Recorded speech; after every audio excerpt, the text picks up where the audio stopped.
So thank you so much for coming today. I know this is your job and you like to do this job. Press conferences are not necessarily my favorite activity, but it is important to share information with our community. And with over 1 million residents and 163,200 students, pre-K through 12 in this county, it's a lot of people who have different interests and different need and desire for information. So that's why we do this as a way to give out information and also respond to the interests and the needs and questions of our community. At the end, as Derek said, we'll have some conversation, and we also have media people here that can provide you with information after this press conference is finished as any follow-ups beyond the question and answer time. First thing I want to share today with you are some upcoming community engagement activities. We're going to have on November 26th, that's a Monday, the Latino Student Achievement Action Group and the Montgomery County Latino Advocacy Coalition will have at Gaithersburg Middle School from 5:30 to 8:30 a community engagement for the Latino community. And so that's Gaithersburg Middle School cafeteria, 5:30 to 8:30 on November 26th. Also on Monday, November 26th, Dr. Navarro, our Chief Academic Officer, will be at Blair High School to talk about the future of high schools, and not specifically about the future of high schools in any one way, but just about how things are changing around a high school education, what that might look like in the future, and how we want to engage with our community before we start making any plans or thinking about what the next era of education at the high school level will look like. So that is on November 26th from 6:30 to 8:30 at Montgomery Blair High School. And Dr. Navarro will be engaging with families there, and there will be 2 other community conversations, one on February 11th at Clarksburg High School from 6:30 to 8:30, and one on April 8th at Richard Montgomery High School from 6:30 to 8:30. So this is one of those aspirational, dreaming, kind of thinking about the future conversations that those conversations are important to engage in as we think about, what's next for our students, because as Daniel Pink said, we ought to be planning and working for their future, not our past. And it's important as we think about that. Also on Wednesday, November 28th, the Asian Pacific American Student Achievement Action Group and the Montgomery County Chinese American Parent Association, along with the League of Educators for Asian American Progress, are hosting a parent engagement activity for Asian Pacific American parents. This will be at Hoover Middle School from 6 till 9 p.m., 6 to 9 p.m. on November 28th. And so we'll have an opportunity to talk with families there and engage with people from the school system, engaging with parents and families. One of the conversations that I know we're going to be asked about today, and so I'll just bring it up right away, will be around the ongoing investigation at Damascus High School. And as the police have worked through their process, and as they'll be winding that process up in the coming days, then we may know more. At this point, we don't know any more than what we've known all along because we haven't had any information shared with us. What we do know is it's been a difficult time for students and staff and families and the Damascus community. And as I've said several times, I'll say again, what we ought to do when communities go through a difficult time is reach out to them with care and concern and to show our support for them. We've done this by providing employee assistance for staff, by providing psychologists and other sorts of support professionals for students and families, and we're going to keep doing that as needed. We also know here that this is an allegation of an event, and there's been a lot of social media justice about the students of Damascus and about what did and didn't happen. And frankly, I'll be blunt, I'm tired of social media justice, when people just declare that they know based on what they read on social media or a snippet of something. And so what I encourage everyone to remember is that the standard here is that students are accused of something. The police and the judicial system worked through that process. It was a small number of students. And that students were potentially or were reported that they were victimized. That's a tragedy and terrible, and they are dealing with that. And a lot of students of the 1,300 who go there weren't involved in this event. And so we need to be careful of what we say, what we do, what we post, how we think and act and behave as a community. Any of us who have experienced social media justice come at it from a very different perspective. And so I push on everyone in this community to act responsibly and not decide what happened or who did what or what community or what group of students are to blame for anything until they know better about what exactly happened.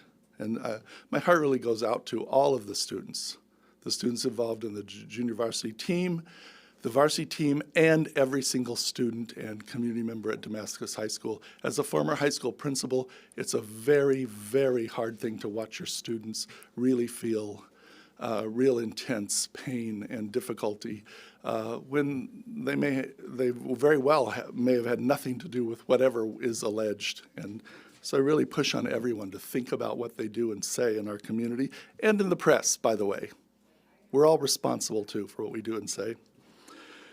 Another thing we want to talk about today that will be very big news in a couple of weeks is the Maryland State Report Card. It's going to come out for the first time really since 2013. 2013 was the last full Maryland State Report Card. In 2014, they were piloting the new state test, and so lots and lots of student data was not included in that report card. And then since that time, there haven't been report cards for each school. A report card for each school will come out on December 4th, and that's something that everybody will want to pay attention to. There are a lot of different ways to measure student success and a school success. The state report card is one of those. I'm not here to tell you it's a bad measure. I am here to tell you it's a limited measure. They will use a 1 to 5 star rating based on the data that they use and collect. And it's also important to know that the Maryland State Report Card, the way it's currently constructed and the way it will be reported, will not use the typical free and reduced meals standard for students who are in poverty. It will use a different standard looking at indicators of socioeconomic status. So you're likely, in fact, I will tell you, I think you're going to see universally fewer numbers of students in each school identified as in poverty than using the typical free and reduced meals standard that has been used over time. The State Department made this decision, and they've decided that that's the way they want to do this, but that's an important distinction for everyone to understand. We also want to point out that we in Montgomery County are continuing to develop and will begin reporting on an equity accountability model that will look at each school in terms of the equity and achievement in that school, the progress, the graduation rate, the school climate in various areas all the way through. And that's going to be an important additional tool that we want for our schools to have as they think about how to reach every student, because all should mean all when we talk about students. And certainly in Montgomery County, the equity is an issue when we look at the disparities that may exist based on students' race, background, culture, language, students with disabilities or English language services. There are disparities there. And that's something I've been talking about now for 2.5 years that we've been working on. We've seen some positive movement in some areas. We want to see more positive movement, and we want to see it more consistently across the system. And we think reporting it through an equity accountability model will help us do this. I'm going to ask Dr. Janet Wilson to share some specific information with you now about what you can expect from that state report card.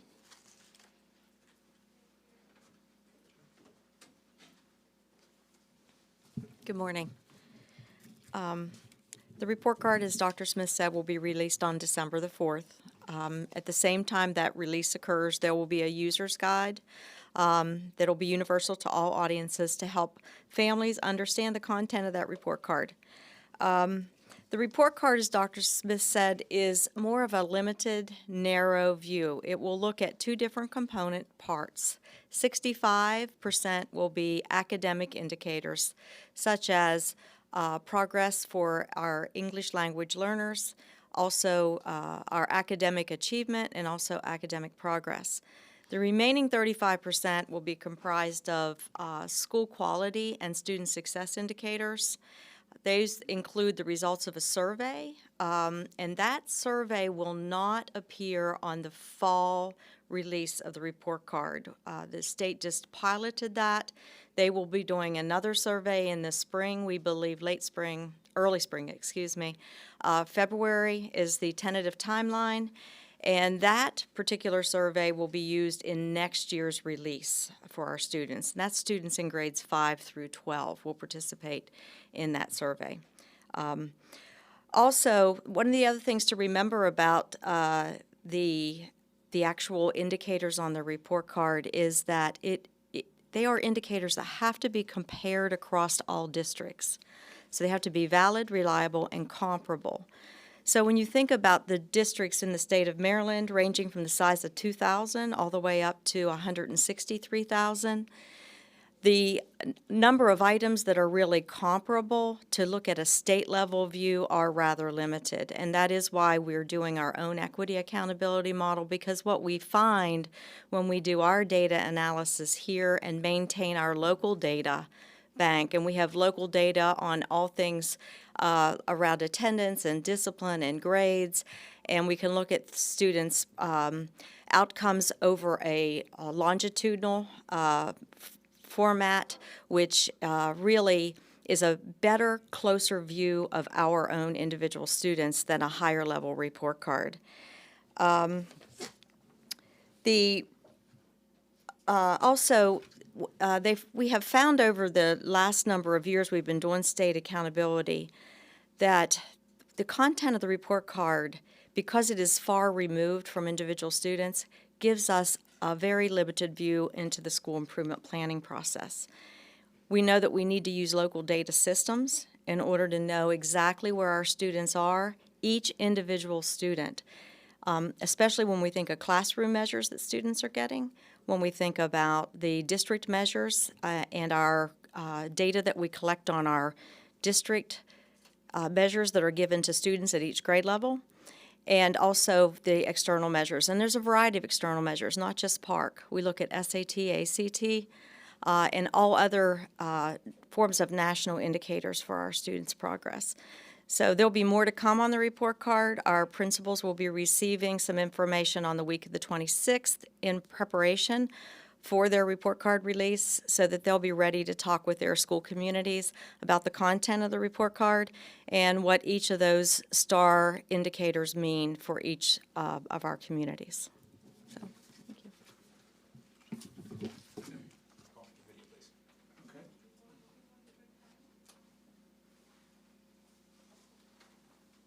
The Maryland State Department of Education has developed a new accountability report card designed to measure the success of schools and identify areas for improvement.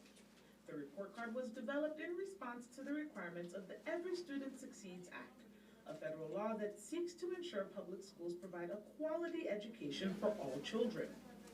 The state report card seeks to measure school success in several ways, including student standardized test scores, access to a great curriculum, absenteeism rates, school climate, college and career readiness, and student growth over time. Based on these measures, the state will give each school a numerical score and a star rating on a scale of 1 to 5 stars. The report card is based on 4 major indicators for elementary and middle schools: academic achievement, academic progress, English language proficiency, school quality, and student success. There are 5 major indicators for high school: academic achievement, graduation rate, English language proficiency, readiness for post-secondary success, and school quality and student success. Each indicator consists of 1 or more measures, which consist of various components.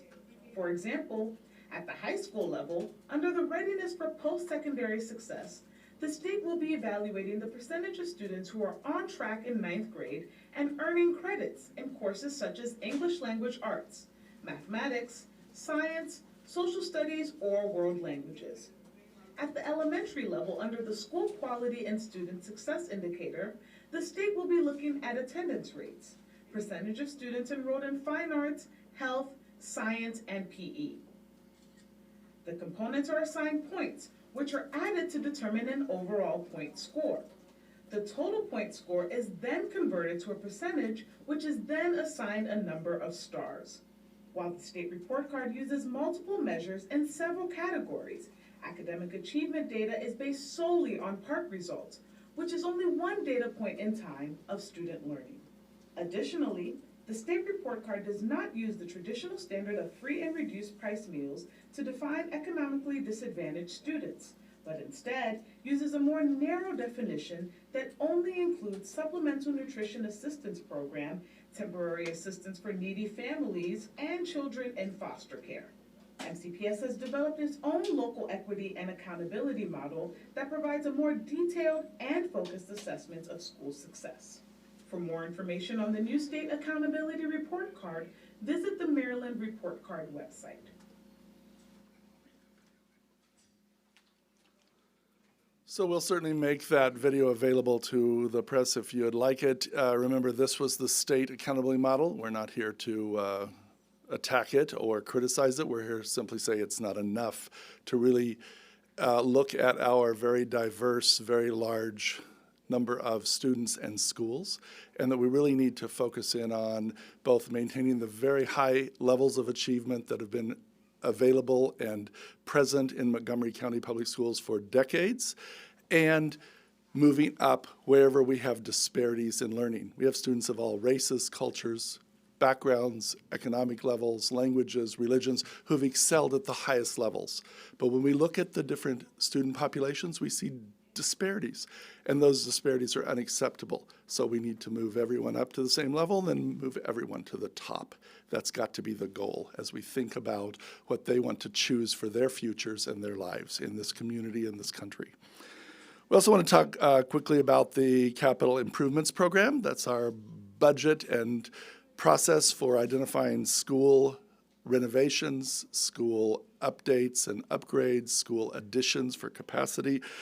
We're actually going to, I've recommended to the board, they will decide what to do, to ask for $1.815 billion in the coming 6 years. That's $37.6 million more than last year's CIP. This is an amendment year, which means there aren't as many projects on the list, but it certainly is a pressing need in Montgomery County. It's one of the reasons why we're exploring the use of commercial spaces and other ways of thinking about using space with our students as we think about the future. We also, in the future of high schools, the future of the way we do school, we also need to think about different spaces.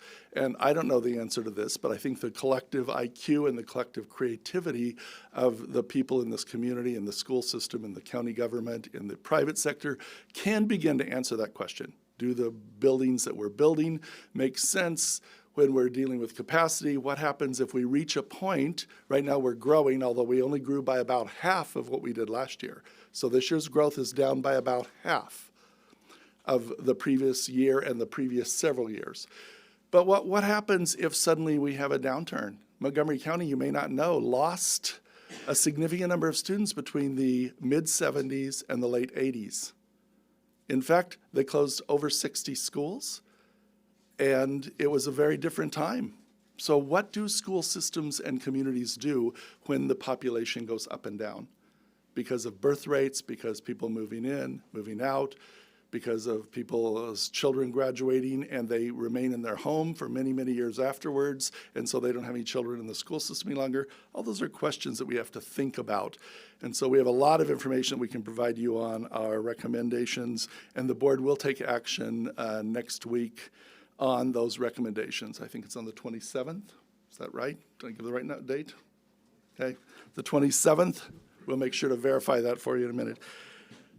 So that's a very important conversation. We're also announcing a contest for our students around school buildings and the future. So I'll ask Mr. Seth Adams to talk for a minute about what we're going to ask, how we're going to ask students to engage with us around school construction and school design. Mr. Adams.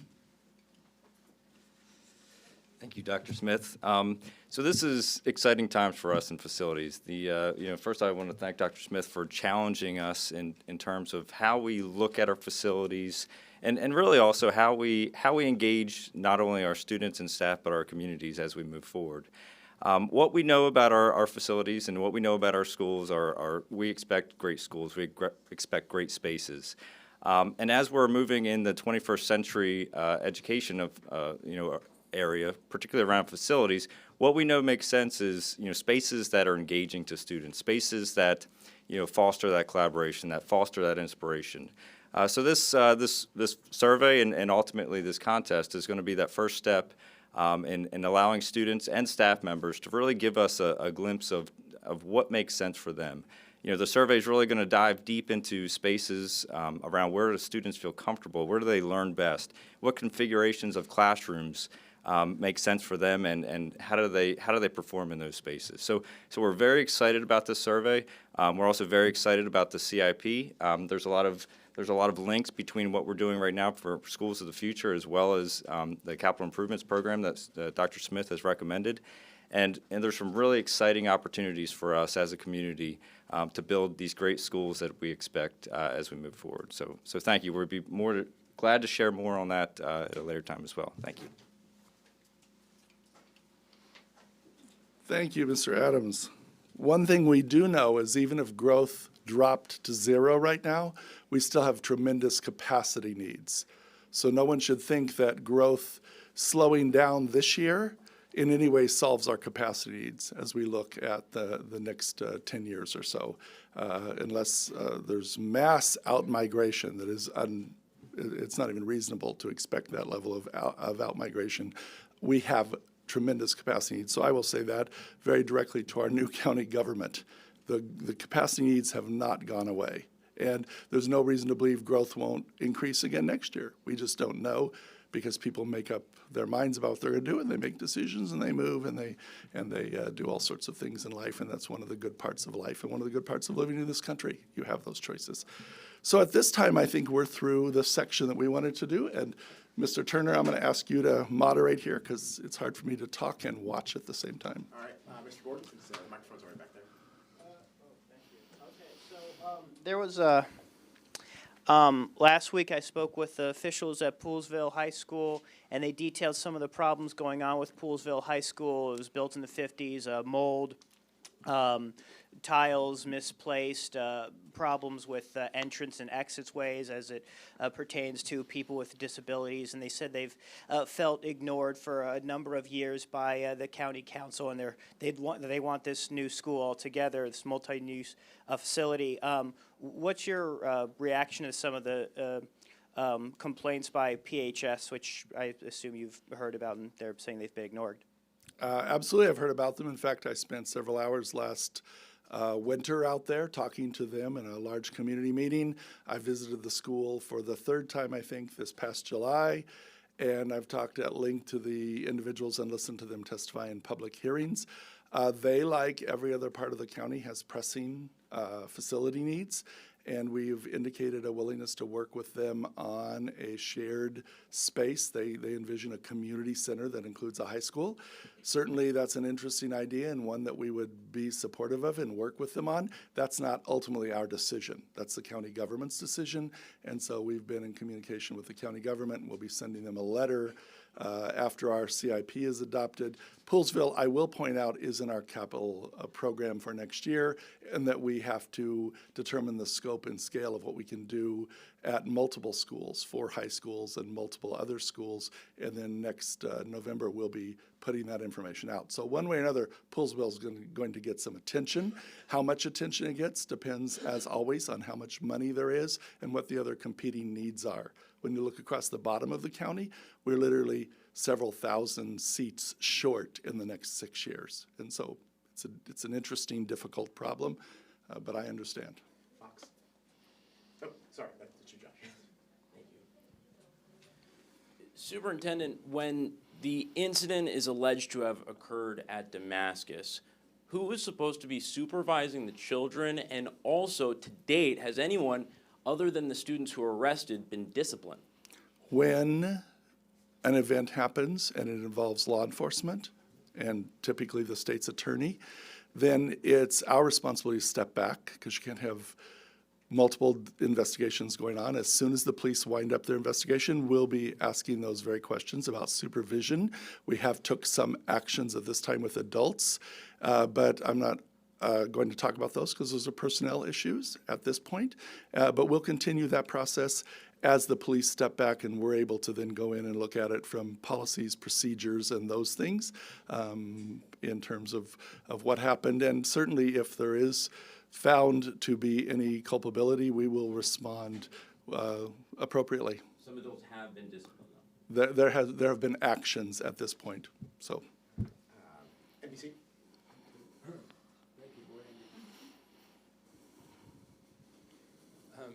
Mr. Superintendent, some of the victims reportedly told police that there was a tradition or a ritual of brooming that they knew about, that students knew about. So my question is, why didn't coaches and supervisors know about? And have you conducted a system-wide? I'm not talking now about assigning blame for the specific incident in Damascus or Seneca Valley. Do you have a system-wide problem? Have you looked into that with hazing? So, first of all, your question would assume that you think that that report is accurate. I don't know if that report is accurate about a tradition. So that's what I go back to social media justice and using a broad brush to paint a lot of kids with it based on rumors. And so I'm not going to do that. From a leaked police report. So let's just be very clear where it came from. And so let's wait until the police and the state's attorney do their work. We will simultaneously investigate that. I got some responses when I used the word hazing about this, and people said, don't you know it's sexual assault? The allegation is sexual assault resulting from hazing. Hazing has been a problem in our society for many, many years, decades, centuries of people doing things to one another.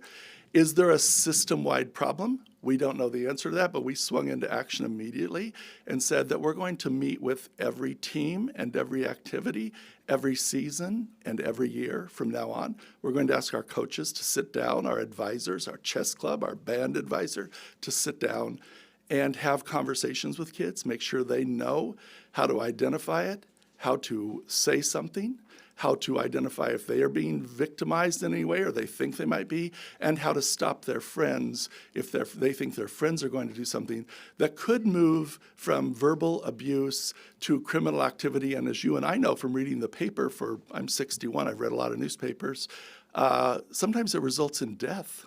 There have been students who have died from hazing incidents in this country.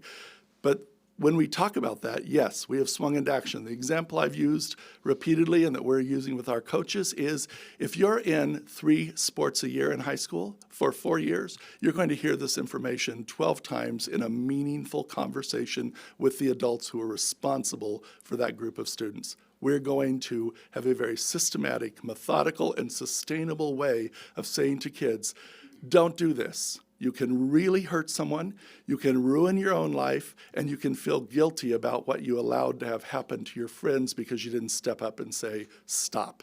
So absolutely, we've done that. It's already gone out to our coaches, and many of these meetings have already occurred retrospectively for fall sports, and now they're being done prospectively for winter sports. They'll be done again in the spring, as well as Dr. Navarro, our Chief Academic Officer, is working with all the non-athletic activities to make sure this happens on a regular basis as part of teaching and learning. It's how we should be teaching our children and our adolescents to approach life. So, Would anybody be suspended or fired? I don't know at this point. I'll know when our investigation is complete.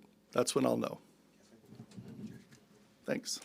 Dr. Smith, on Friday, there was a media blackout at Damascus High School in which reporters were kept out of the press box and photographers were not allowed to do their jobs. They were limited to a specific part of the field. I was wondering if you could tell us why that happened. I don't know anything about that. You'll have to ask Mr. Turner afterwards what the circumstance was. Be inappropriate for me to respond to something I don't know anything about. Hi. Do you have any indication of any other recent incident of hazing besides Damascus and Seneca Valley? There was an incident that I'm aware of at Seneca Valley. Beyond that, those are the only ones I'm aware of in Montgomery County Public Schools recently. In the last year? Yes, those are the ones I'm aware of.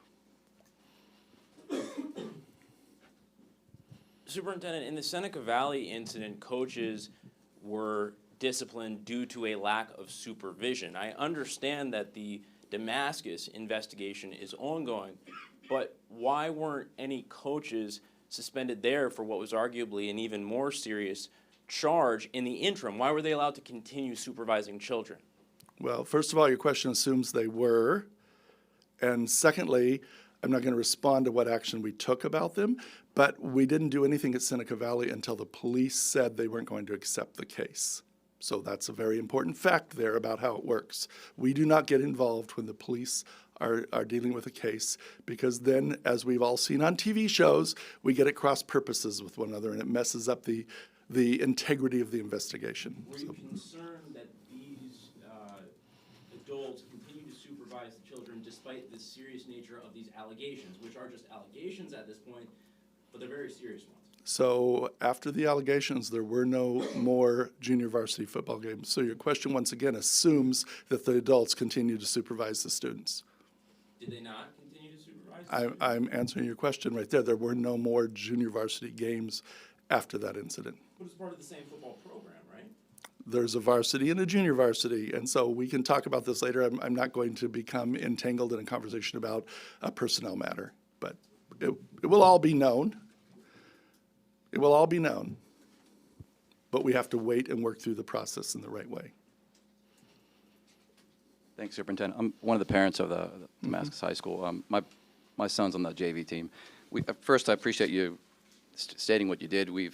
They all feel to blame. You know, it's the first time I've heard, just a accused set of people, which it wasn't the whole team. I guess my question is, the principal, we haven't fully been addressed yet. We're kind of antsy. We understand there's an investigation, but we'd like some kind of communication of what we can do. And number two, the second day, or the first day, the principal pulled in the boys and accused them all without the parents. And this is what they're feeling. And we're trying to find out, why isn't the principal, number one, why did she do that? And number two, why hasn't she addressed us, aside from the investigation? I'm sorry. Certainly, we will follow up on that question with the Damascus families. Thank you for the question.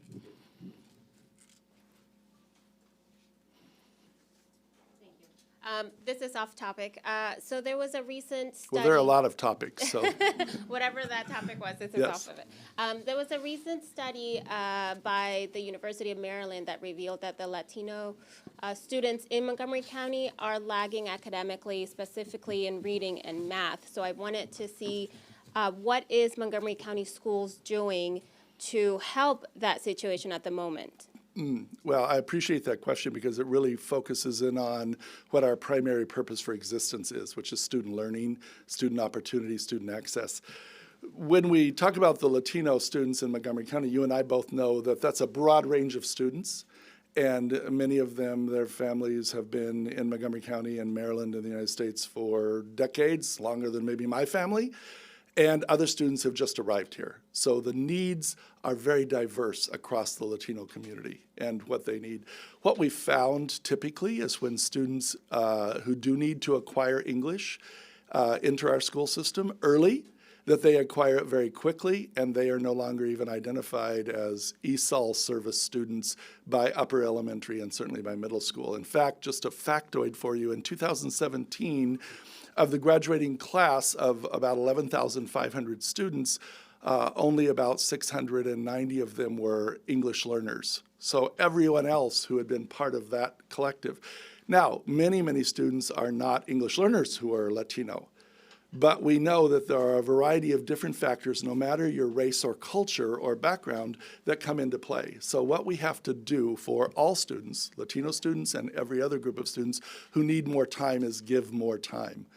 And we have students of all races and cultures who need that, but because Latino students make up the largest proportion of our students at about 33%, then there are more of them who are likely to be in this situation just by sheer numbers.